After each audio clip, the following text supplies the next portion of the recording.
Good morning, welcome to Focus Friday, and today's video is going to take you through 3 steps to manage sudden onset overwhelm.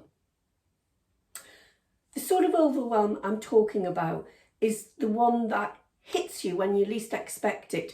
You're going through your day-to-day business, or you've come in and on the first thing on the morning and it all felt well, and somebody comes and tells you something, and you just have that overwhelming, automatic, I can't deal with this feeling. And sometimes it's totally unexpected, and it can be related to what they're telling you, or it can be related to, it's sort of almost like the cherry on the icing on the cherry. No, hang on, the cherry on the icing, I'll get it right. That's the final straw. But either way, whatever's caused it, it's a horrible feeling to have.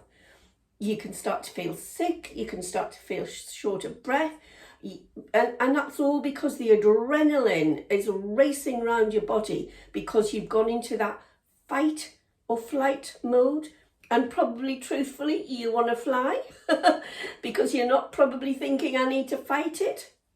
So I want to take you through 3 steps to manage that. First thing, and it might sound a bit strange or bizarre that I'm saying this, but step number 1, somebody's come, they've told you something you don't like, that sent you into feeling, I can't cope, I feel thoroughly overwhelmed about this. Stand up.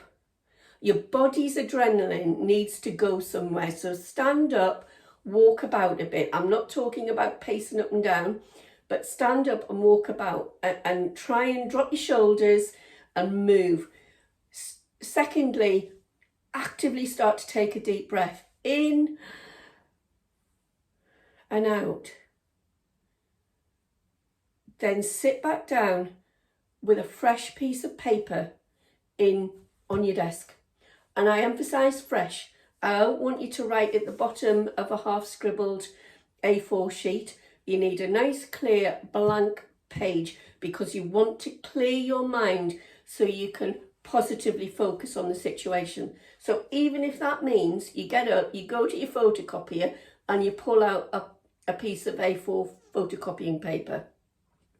So you've got up, you've walked about, you've tried to take some deep breaths to calm you down, you've stopped the adrenaline from rising, and you've got a blank piece of paper in front of you. And second step, write out the first 5 steps of how you will deal with this, just the first 5. So let's take it as an example. Somebody's come in and said, whoever has made a medicine error. You've had the, oh no, not again. And you probably started, hence the adrenaline, safeguarding, inspections. You're stopping that. This is what this is about. You're stopping it. What is the first 5 things I need to do? Number 1, physically go and check your resident. Great, I'll write that down. Number 2, I need to look at the meds chart, see exactly what the error is. Has it been the wrong meds? Has it been missed? Has it been... So you understand the background to that medicine error. Step 3, probably speak to the GP to get confirmation from them, from a medical point of view, if you need to do anything further because of that medicine error. Step number 4 is probably speak to the staff member or the staff members involved in it, if that's relevant, so you've got the full picture. Step 5 might be tell the family, I want you to stop now.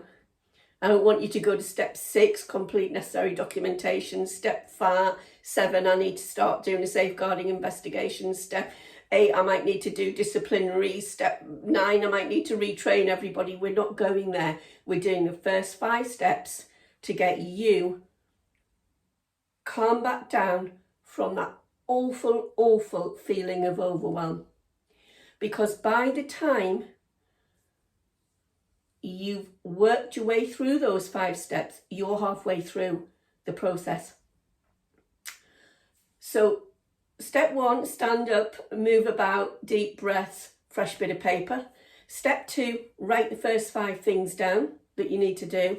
And step 3 is then get up and do the first step that you've written down. So in our example, you're going to get up and you're going to go and check the resident is okay. You've moved forward and you've actively started to deal with the situation, whatever that was, that started you down a route of overwhelm. You've stopped it in its tracks. And that is the best way I think you can have of dealing with overwhelm. Things like catastrophizing the situation, jumping down to safeguardings, embargoes, etc., doesn't help it. It doesn't help you and it doesn't help the situation. Always take a stop to deal with the adrenaline issues that are causing your body. Write down 5 simple things that you know you can manage and deal with, and then start with step 1. I hope that's been helpful. It's certainly how I have used what I've done with those 3 steps to stop overwhelm when it's hit me. Because at the end of the day, however competent or experienced we are, we all have different sort of situations in our own life, in our working life, in the care home, and it can often be what would in itself appear a random situation that moves you into that horrible overwhelm that you can deal with relatively easily by following these 3 steps. I hope it's helped.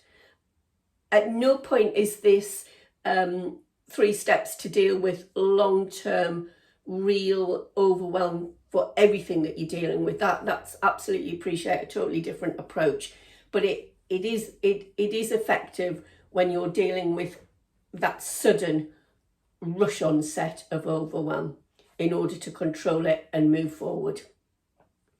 I hope that's been helpful for you today. If it has, please don't forget to press subscribe, as there is a new Focus Friday video every week to help managers manage their care homes. Thank you.